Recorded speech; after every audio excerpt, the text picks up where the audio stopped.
Friends, welcome back to my channel. আশা করি সবাই ভালো আছো, আমিও খুব ভালো আছি। আজকে একটু অন্য কন্ট্রোভার্সি করব, মানে অন্য একটা চ্যানেল নিয়ে। তোমরা চেনো অবশ্য করি, মানে করতে হচ্ছে, না করলে হচ্ছে না, কারণ এটা এক ধরনের পোকিং করা হয়েছে আমাদের, অবশ্য করেই তার টাইটেলের মাধ্যমে। কাজে যখন পোক করাই হয়েছে তখন কন্ট্রোভার্সি তো করতেই হবে, কারণ দেখো, কেউ যদি চায় কন্ট্রোভার্সি, সেখানে আমাদের কিন্তু যেখানে ওয়েলকাম করা হচ্ছে তাহলে যাবো না কেন, সেই জন্য। তাহলে অবশ্য করেই আজকের কন্ট্রোভার্সিতে আমার টপিক ম্যান্ডির ব্লগিং। দেখেছো যারা, তারা অবশ্য করেই রিলেট করতে পারবে আমি কি বলতে চাইছি। এবং তার হেডিংটা অবশ্য করেই যে ব্লগার মুখ খুললে কন্ট্রোভার্সি ধোপে টিকবে না। যারা দেখেছো তারা অবশ্য করেই জানবে। অর্থাৎ ব্লগার মুখ খুললে, ব্লগার মানে কোন ব্লগার সেটাও মেনশন করেনি, আমি ধরে নেবো নিজেকেই বলেছে। তাহলে এইখানে ওর মেনশন করে দেওয়া উচিত ছিল যে আমি ও কোন ব্লগারের কথা বলতে চাইছে, সব ব্লগারের কথা না অনলি নিজের কথা। ঠিক আছে, কেন আমি কথাগুলো বলছি পরপর পয়েন্ট ওয়াইজ আমি আসবো। ঠিক আছে, প্রথমত যদি ও নিজের কথা বলে তাহলে তার একরকম উত্তর হবে, আর যদি সবার কথা বলে মানে সব ব্লগারদের উদ্দেশ্যে এক কথা বলে, তাহলে মানে সব ব্লগারদের হয়ে এক কথা বলে, তাহলে কিন্তু তার উত্তরটা আরেক রকম হবে। ঠিক আছে, তাহলে ওই কথাতে ধীরে ধীরে আসছি। ফার্স্ট বলে নিই, শাশুড়ির সঙ্গে ম্যান্ডির বন্ডিং প্রথমেই কথোপকথন থেকে স্টার্ট হলো ওর শ্বশুরবাড়ির রান্নাঘরের ওই জায়গায় যেখানে ও রান্না করতে যায় এবং শাশুড়ি বউ মিলে রান্না করে। শাশুড়ির বক্তব্য হচ্ছে, আমার বৌমা যেমনই হোক, খারাপ হোক ভালো হোক, আমারই বৌমা। এক্স্যাক্টলি এটাই শুনতে চাই। এইরকম ডায়লগ যদি আমাদের সংসারে সব শাশুড়ির হয়, তাহলে তো জগতে কোনো কন্ট্রোভার্সিই থাকবে না, কিচ্ছা কেলেঙ্কারি বিক্রি হবে না, তাহলে কন্ট্রোভার্সি করার প্রয়োজনই পড়বে না। Am I right? আশা করি সবাই ঠিকই বলবেন। কিন্তু কথাটা হচ্ছে, শাশুড়ি মার উদ্দেশ্যে আমার প্রশ্ন, আপনি এত একটা বড় কথা সুন্দরভাবে বললেন আপনার বৌমাকে পাশে বসিয়ে, অবশ্য করেই দেখার মতো একটা সম্পর্ক। হ্যাঁ, অবশ্য করেই আমাদেরও একটু হিংসা হচ্ছে, কারণ এরম শাশুড়ি ভাগ্য করে পাওয়া যায়। ঠিক আছে, এইবার হচ্ছে আমরা কিন্তু বহুদিন ধরেই ম্যান্ডিকে দেখি, তার বিয়ের পরের জবে থেকে ও ইউটিউব শুরু করেছে। আমি ছিলাম না তখন, অবভিয়াসলি আমি ছিলাম না, কিন্তু জানেন তো যখন আমরা কন্ট্রোভার্সি করতে বসি তখন একটু লেখাপড়া করতে হয়। লেখাপড়া করতে হয় মানে যাদের নিয়ে বলবো তাদের উদ্দেশ্যে আমাদের তাদের চ্যানেলে একটু ঘোরাফেরা করতে হয় এবং ওল্ডেস্ট ভিডিওগুলো একটু ঘাঁটতে হয়। ঠিক আছে, কাজে সেই ভিডিওগুলো ঘেঁটে, আমি বলবো না আমি সবগুলো ঘেটেছি, কিন্তু কিছু তো ঘেটেছি। তার থেকে যেটা বুঝেছি, তার শাশুড়ি মা আপনার সঙ্গে তো সম্পর্ক সেরকম ভালো ছিল না আপনার ছেলের বউয়ের প্রথম দিকে, এবং সে সেপারেটই থাকতো। তখন তার ঘরবাড়ি সে আগের মানে ওই টিনের ঘরবাড়ি, মাথায় আপনার কি বলে অ্যাসবেস্টসের টিন, আমরা দেখেছি ওই ঘরগুলো, ওইখানেই তো এখন নতুন বাড়ি হয়েছে। যাই হোক, সেই বাড়িতেই ও থাকতো। আর আপনারা বরাবরই প্রথম দিকে আলাদাই থাকতেন, একসাথে থাকতেন না। এখনও যেমন থাকেন, আপনাদের রান্না আলাদা হয়, ওদের রান্নাঘর আলাদা, এরকমই ছিল। কিন্তু এই রকম মিলমিশ তো আমরা কোনোদিন দেখিনি। এইভাবে আপনাকে বলতেও শুনিনি আমার বৌমা আমারই। তখন তো শুনেছিলাম এই ম্যান্ডির মুখেই নানান খটাখটি, নানান অশান্তি, নানান অভিযোগ, এবং ও অনেক যেহেতু তখন ইউটিউব ছিল না, তারপরে স্যান্ডির সেরকম রোজগারও ছিল না, কিছু একটা প্রবলেমে পড়েছিল, ওর কাজ ছিল না ওই করোনার টাইমে, বলতে বোঝাতে পারছি নিশ্চয়ই। কাজে সেই সময় বিশাল প্রবলেমে পড়েছিল। তখনও তো কই আপনাকে পাশেও দেখিনি, এইরকম কথাও বলতে শুনিনি। আপনার রান্নাঘরে গিয়ে এখন যেরকম এলাহি রান্নাবান্না হচ্ছে সেই সবও তখন করতে দেখিনি। তাহলে আজকে কেন আপনার মুখে ভোল চেঞ্জ হয়ে গেল? বোল চেঞ্জ হয়ে গেল কেন? আপনার ভোল চেঞ্জ আর আপনার মুখের বোল চেঞ্জ, মানে মুখের কথা, ভাষা কেন বলুন তো? আমরা কিন্তু বুঝতে পারছি, আপনিও বুঝতে পারছেন, কিন্তু আমাদের শোনাতে চাইছেন না। হ্যাঁ, অবভিয়াসলি আপনার বৌমা এখন রোজকের গিন্নি, অর্থাৎ সে এখন ওয়াইটি থেকে ইউটিউব করে ডেইলি ব্লগিংটা শেয়ার করে নিজের প্রাত্যহিক জীবন বিক্রি করে। অবশ্যই আমরা আমাদের মুখের কথাও বিক্রি করি, এটা কথা না, কোনো জিনিস বিক্রি করাটা কোনো খারাপ জিনিস না, কিন্তু প্রাত্যহিক জীবন বিক্রি করাও খারাপ না, কারণ আমরা ডেলি লাইফ দেখতে চাই, ডেলি লাইফ ব্লগারদের পছন্দ করি। কাজেই সেটা আমাদের পছন্দের বিষয়, ওটা কোনো খারাপ জিনিস না। তাহলে আপনি এখন জানতে পেরে গেছেন আপনার বৌমা লাখ টাকা ইনকাম করে বা তার বেশি। আমি একটু আমার সামান্যতম অনুমান এবং অভিজ্ঞতা থেকে বলছি। কাজে আপনার তো এখন তার যে কোনো অবস্থাটাই খুব প্রিয় হবে, কারণ আপনি কোনোভাবেই চাইবেন না আপনার বৌমা আপনার বাড়ি ছেড়ে চলে যায়। তার উপরে আবার আপনার ছেলেকেও আপনার বৌমার সহায়তায় লাখের চ্যানেল করে দিয়েছে, আমরা কিন্তু দেখেছি। যখন আপনার বৌমা বাড়িতে ছিল না তখন আপনার ছেলেরও চ্যানেলটা লাখের হয়ে গেল, সিলভার প্লে বাটন এলো, এবং আপনি এবং আপনার হাজব্যান্ড বসে জিনিসটাকে খুব এনজয় করলেন, আশীর্বাদ করলেন ছেলেকে, এবং ভুলেই গেলেন যে কত বড় কিচ্ছা কেলেঙ্কারি বিক্রি করে এই সিলভার প্লে বাটন বাড়িতে এলো। এটা কথা না, কারণ ওল্ড ইজ গোল্ড, যেটা চলে গেছে চলে গেছে। কাজেই সেই জিনিস নিয়ে আমি এখানে আলাপচারিতা করতে আসিনি। কিন্তু আপনি যেটা বললেন যে খারাপ হোক ভালো হোক আমারই বৌমা, কিন্তু খারাপটা কোন লেভেল অবধি গেলে সেই খারাপটাকে আপনি অ্যাকসেপ্ট করবেন, আর কোন লেভেলের বাইরে চলে গেলে সেটাকে অ্যাকসেপ্ট করা যাবে না, সেটা যদি একটু উল্লেখ করে দিতেন তাহলে আমাদের বুঝতে সুবিধা হতো। ওকে, আর বিশেষ করে আপনার মতো শাশুড়ি, আমি তো বলবো এই ভিডিওটা যদি কেউ শেয়ার করে টন্দীপদের ফ্যামিলিতে সেন্ড করে, অন্তত আপনাকে দেখে টন্দীপের মায়ের কিছু শেখা উচিত যে কীভাবে রোজগেরে বৌমা, ছেলে, মেয়ে, জামাই এদের নিয়ে সুন্দর গুছিয়ে সংসার করতে হয়, এবং সেই সংসারে কী সুন্দর হাসি মুখে দিনযাপন করতে হয়। হ্যাঁ, আমি কিন্তু এখানে আপনাকে কোনো ছোট করে দেখাচ্ছি না, কারণ এখানে আপনার সংসারটাকে একটা গুছিয়ে রাখার টেন্ডেন্সি রয়েছে। সেটার মূল কারণ টাকা হোক না কেন, তাতে কোনো ক্ষতি নেই, কিন্তু ব্যাপারটা হচ্ছে আপনি এখানে আপনার মহত্ব দেখিয়েছেন, সে টাকার কল্যাণই হোক না হোক। কিন্তু এটা তো সত্যি যে আমাদের জীবনের প্রধান লক্ষ্যটাই হলো অর্থ। কাজে আপনি এবং আপনার ছেলে বা আপনার হাজবেন্ড যে মহত্বটা দেখিয়েছেন সেটার মূল কারণই অর্থ, এবং তারপরে যদি কিছু থাকে সেটা ভালোবাসা। তাহলে টাকাকে আগে রেখেছেন, তারপরে ভালোবাসাটাকে রেখেছেন, তার জন্যই আজকে সংসারটা টিকে রয়েছে। কিন্তু টন্দীপদের ক্ষেত্রে কী হয়েছে, তারা অর্থকে সামনে রেখেছে আপনাদের মতোই, আপনাদের উদাহরণটাকে ওরা অনুসরণ করেছে, কিন্তু ওদের ক্ষেত্রে আপনাদের সেকেন্ড স্টেপে ভালোবাসাটা রেখেছেন, সেটা ওদের ডিকশনারিতে নেই, কারণ ওরা ভালোবাসতে কাউকে জানে না, কারণ ভালোবাসা ওদের কাছে ইললজিক্যাল। কারণ এই কারণটা তো নিশ্চয়ই আপনার জানতে ইচ্ছা করতেই পারে, ভিউয়ার্সদেরও করতে পারে, কেন ওরা ভালোবাসতে পারে না। কারণ ওরা ইমোশনলেস, ঠিক আছে, ওদের মনে কোনো ইমোশন নেই, ঠিক আছে। যদিও আপনার বৌমার ক্যারেক্টার টিনার ক্যারেক্টার সেম নয়, কারণ টিনা একটা অনলাইন চ্যাটিংয়ের জন্য পরকীয়ার একটা খেতাব পেয়েছে, আর আপনার বৌমা তো অনেক কিছু করেছে, যেগুলো আর আমি অন ক্যামেরা অন ভিডিও আবার রিপিট করতে চাই না, কারণ যে সমাজে একটা সম্মান পেয়ে এখন টিকে রয়েছে, কাজেই তাকে টিকতে দেওয়াই আমাদের উদ্দেশ্য। কিন্তু এই যে খোঁচাটা মারে যে তারা মুখ খুললে আমরা নাকি কন্ট্রোভার্সি ক্রিয়েটাররা উড়ে যাব, সেই জন্য এই খোঁচাটা হজম করতে পারি না, তাই চলে এলাম, নাহলে কিন্তু আসতাম না, ঠিক আছে। তারপরে আপনার ম্যান্ডি, নিজের মাকে কি ভুলতে বসেছো না? মা কোনোদিন খাবার বেড়ে তোমাকে খাওয়ায়নি, বা মার উদ্দেশ্যে তোমার এই কথাগুলো মনে আসে না। যাই করুক, সে যাই করুক, তোমার শাশুড়ি যেমন বলছে ভালো হোক মন্দ হোক এ আমার বৌমা, ওই তোমাকে তো বলতে শুনিনি ভালো হোক মন্দ হোক মা আমার মাই।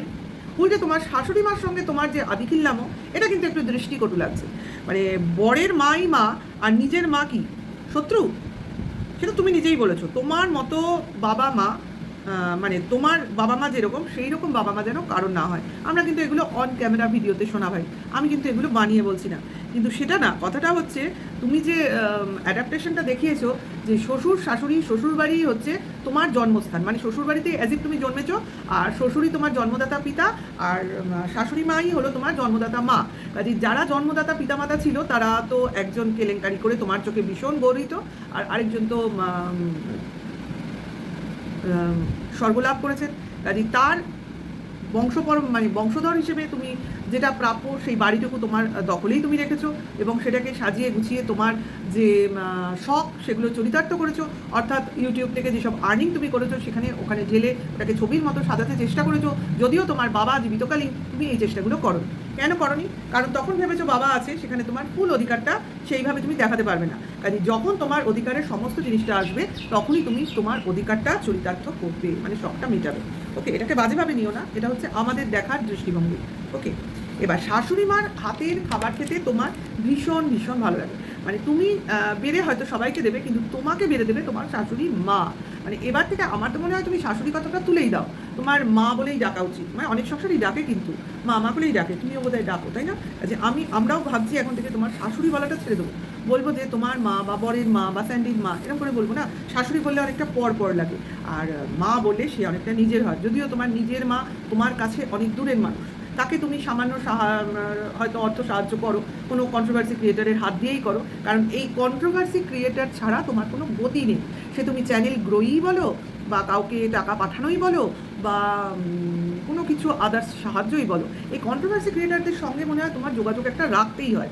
কারণ তুমি জানো তোমার চ্যানেল চলতে গেলে কন্ট্রোভার্সি লাগবে। কাজে এই যে বলছো না মুখটা খুলবো, তাহলে কন্ট্রোভার্সি চ্যানেলগুলো থাকবেই না। তা তুমি আর কি মুখ খুলবে, সেটা যদি খুলতে পারো তো খুব ভালো হয়।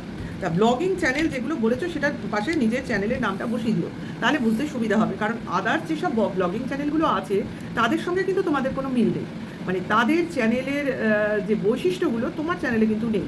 মানে তোমার বলতে চাইছি কিছু কিছু চ্যানেলের সঙ্গে যদি বা তোমার মিল থাকে, এমন অনেক ব্লগিং চ্যানেল আছে যারা ডেইলি ব্লগ দেখায়, তাদের আপব্রিঙ্গিং, তাদের ডেইলি লাইফস্টাইল, তাদের এডুকেশন, তাদের স্ট্যান্ডার্ড অফ লিভিং কোনো কিছুই তোমাদের সঙ্গে মেলে না। মানে তোমরা অ্যাজ ইট উঠে এসছো একটা নিম্ন মধ্যবিত্ত ফ্যামিলি থেকে, মানে সেভাবে তোমাদের কোনো কী বলবো সোর্স অফ ইনকাম কিছু থাক না থাক কোনো কিছু সঞ্চয় ছিল না। কাজে তোমাদের যা কিছু রোজগার বা যা কিছু ফাটবাজি ফুটানি যাই বলো ইউটিউবের পয়সায়, কিন্তু এমন অনেক ব্লগাররা আছে যারা কিনা এমনি অভিজাত বংশ থেকে এসছে, যাদের এমনিই অনেক সম্পত্তি এসব থাকে, তারপরেও তাদের শখে ইউটিউবে আসা এবং ডেইলি লাইফটা তারা শখ করেই দেখায় বা সাইড ইনকাম হিসেবে দেখায়।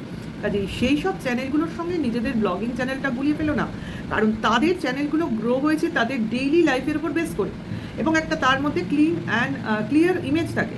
কিন্তু তোমাদের ব্লগিং চ্যানেলটা শুরু হয়েছিল সুন্দর, কিন্তু সেটা গ্রো হয়েছে ফ্যামিলি কেচ্ছা বেচে। মানে প্রথম দিকে তোমার বাপের বাড়ি, তারপরে তোমার শ্বশুর বাড়ি, তারপরে তোমার নিজের, তারপরে আদার্স এক্সেট্রা এক্সেট্রা, মানে কিছু বিক্রি ছাড়া চ্যানেল কিন্তু গ্রো হয়নি। কাজেই এই যে চ্যানেল তোমার, এর ইতিহাস কিন্তু অনেক নোংরায় মাখা। কাজে এই যে একটা জিনিস বা এই যে ঘটনা তুমি করে রেখেছো, কাজেই এই চ্যানেলটার জন্য তোমাকে সারা জীবন কথা শুনতে হবে, কারণ যা কিছু ঘটেছে তা তোমার নিজের কারণেই ঘটেছে। কোনো ব্লগিং চ্যানেলগুলো কী বলো তো, তারা কিন্তু কোনো কন্ট্রোভার্সিই চায় না। এমন অনেক চ্যানেল আছে যারা কন্ট্রোভার্সিই চায় না। যদি কোনো সময় কোনো কন্ট্রোভার্সি হয়েছে তাহলেই তারা সেটা ওয়ার্নিং দিয়ে সেখানেই স্টপ করে দিয়েছে, হয়তো একটা কি দুটো হয়েছে তারপরেই স্টপ করে দিতে তারা বাধ্য হয়েছে, কারণ সেই সব চ্যানেলের গ্রোথের জন্য কন্ট্রোভার্সি প্রয়োজন হয়নি। তারা তাদের ট্যালেন্ট, তারা তাদের মানে কন্টেন্ট নিজেরাই তৈরি করেছে, কোনো কেচ্ছা কেলেঙ্কারি বিক্রি করে করেনি। কাজেই এই যে তোমার বিক্রি করার টেন্ডেন্সিটা, এটা কিন্তু অ্যাকচুয়ালি দেখা যায় সাধারণত আনএডুকেটেড লোকেদের মধ্যে, যাদের মধ্যে শিক্ষার প্রসারটা কম, তারাই এই ধরনের নোংরা জিনিসের প্রতি ইন্টারেস্টেড হয়। আর দেখো, সব সংসারেই ঝামেলা ঝঞ্ঝাট হয়তো বা কিছু কেলেঙ্কারি থাকতেই পারে, কিন্তু সেইটা তারা সেইভাবে পাবলিক করে না, কারণ সামাজিক সম্মান বলেও তো একটা ব্যাপার থাকে, যেটাকে বোধই তোমার নেই। কাজে এইখানে বলে কোনো লাভ নেই, কারণ ম্যাক্সিমাম লোকই নেগেটিভ কন্ট্রোভার্সি লাইকই করে না, ঠিক আছে? হ্যাঁ, actually they don't like negative controversy and don't allow any type of controversy on their life. Please don't mix up your blogging to them. এবার আমি তোমাদের কয়েকটা কমেন্টস পড়ে শোনাবো, যেটা কিনা ওর ম্যান্ডারি কমেন্টস বক্সে লিখেছে। মানে দেখো ওর ভিউয়ার্সরাও ওকে কতটা ভালোভাবে চেনে। ফার্স্ট কমেন্টস, একদম ফার্স্টেই যেটা পড়লো সেটা দেখলাম, তোমরা বোঝাই যাচ্ছে কন্ট্রোভার্সি চাইছো, কাজে আরও তোমাদের প্রচার চাই, কারণ টাকা চাই অবশ্য করে রেভিনিউ। কেন কন্ট্রোভার্সি চাইবো? তাহলে লোকে দেখতে আসবে, কন্ট্রোভার্সি হলে আরও ভিউজ হবে, কাজে আমার আরও বেশি বেশি রেভিনিউ হবে। কারণ আমি তো রিসেন্টলি আবার ঘুরতে যাবো, কাজে আমার অনেক টাকার প্রয়োজন। একবার ঘুরে এসেছি, আবার ঘুরতে যাবো, বুঝতেই পারছো। আচ্ছা, নেক্সট একটা দেখো কী লিখেছে, সত্যি সেরা নাটকবাজ ফ্যামিলি। তাহলে এই যে এত বড় বড় কমপ্লিমেন্ট তোমাকে দেয়, তাহলে কোনোটারই সত্যতা তোমরা ঠিক সেইভাবে ভিউয়ার্সদের বোঝাতে পারো না। কাজে তোমাদের সবটাই ওদের ড্রামা বলে মনে হয়, আর তোমাদের বলে দেয় ড্রামাবাজ। এখন সত্যিই ড্রামাবাজ না অরিজিনালিটি আছে, সেটা একমাত্র ভিউয়ার্সরাই বলতে পারবে। আমরা তো শুধুমাত্র কন্ট্রোভার্সি করতে এসেছি, কারণ কন্ট্রোভার্সি তুমি চাইছো। নেক্সট আরেকটা কোয়েশ্চেন, আমি বেছে বেছে বলছি, সবগুলো বলছি না। দেখো এখানে বলছে তোমরা নিজেরা আরেকটা চ্যানেল খুলে নাও, এই ব্লগিং চ্যানেলটা ছাড়া আরেকটা চ্যানেল ওকে খুলে নিতে বলেছে। কেন না, সেই চ্যানেলে শুধুমাত্র তোমরা নিজেরাই কন্ট্রোভার্সি করো, এটাই কিন্তু ভালো হবে। একদিকে ডেলি লাইফ দেখাও, আরেকদিকে কন্ট্রোভার্সি করো। দেখো অনেক অনেক টাকা ইনকাম হলেও হতে পারে, কারণ তোমার এমনি লাখের চ্যানেল, কাজেই তোমরা কন্ট্রোভার্সি ভালো পারো, স্বামী স্ত্রী মিলে কন্ট্রোভার্সি করবে, কাজেই টাকা এখন লাখে হচ্ছে, এরপর মিলিয়নে কামাতেও পারো, ঠিক আছে? তাহলে এই কয়েকটা কমেন্টস আমি পড়লাম, বেশি করে কমেন্টস কিছু নেই, পড়তে গেলে তো অনেক পড়তে হয় না, ভিডিও বড় করে লাভ নেই। জাস্ট একটু পোক করেছিল বলে কন্ট্রোভার্সি করতে আসা, সেরকম কিছু বলার নেই। ওকে নিয়ে বলবো আর কি, ঘরেই এখন মোটামুটি এই তো কদিন আগে ঘুরে এলো, আমরা দেখতেই পেলাম, কোচবিহার গেছিলো, সেখানে গিয়ে আমি সবগুলো দেখিও নি, এখন দেখতেও ইচ্ছে করে না অ্যাকচুয়ালি ওর জিনিসগুলো। আজ জাস্ট এই ভিডিওটা চোখে পড়লো, তাই আসতে হলো। যদিও বলছে এই পোকিংটা একমাত্র একজন কন্ট্রোভার্সি দিদির উদ্দেশ্যেই করেছে, তবুও কোনো দিদিকে যখন উল্লেখ করেনি, ভিডিওর ভেতরে তার নাম নিয়েছে, কিন্তু আমরাও তো দেখতে আসবো, তাহলে মেনশনটা বাইরে করে দিতে হতো। সেটা যখন করেনি, কাজেই কন্ট্রোভার্সি তো বানতাই হ্যাঁ। তাহলে যাই হোক, দেখা যাক আর কে কী বলে। আমি তো এইটুকুই বলে ছেড়ে দিচ্ছি, বেশি কিছু বলবো না, কারণ এদের নিয়ে বলতে আমার অ্যাকচুয়ালি ইচ্ছে করে না। কারণ কেলেঙ্কারি যেটা স্টার্ট করেছে না, ম্যান্ডির হাত ধরে যে কেলেঙ্কারিটা আমাদের ওয়াইটিতে ঢুকেছে, তার জন্য ওদের ফ্যামিলি তো ওদের নিজেদের জন্য ওরা গুছিয়ে ঠিক করে নিল। কতটা কি ঠিক করলো ভবিষ্যৎ বলতে পারবে, মেয়েটা কতদূর মানুষ হবে, শিক্ষা হবে, এই ওয়াইটির এই কাদা ছোড়াছুড়ি থেকে দূরে থাকতে পারবে কিনা সেটা ভবিষ্যৎ বলে দেবে। কিন্তু আরেকটা ফ্যামিলি যে পুরোপুরি শেষ হয়ে যাচ্ছে, সে তো একমাত্র এদেরই দান।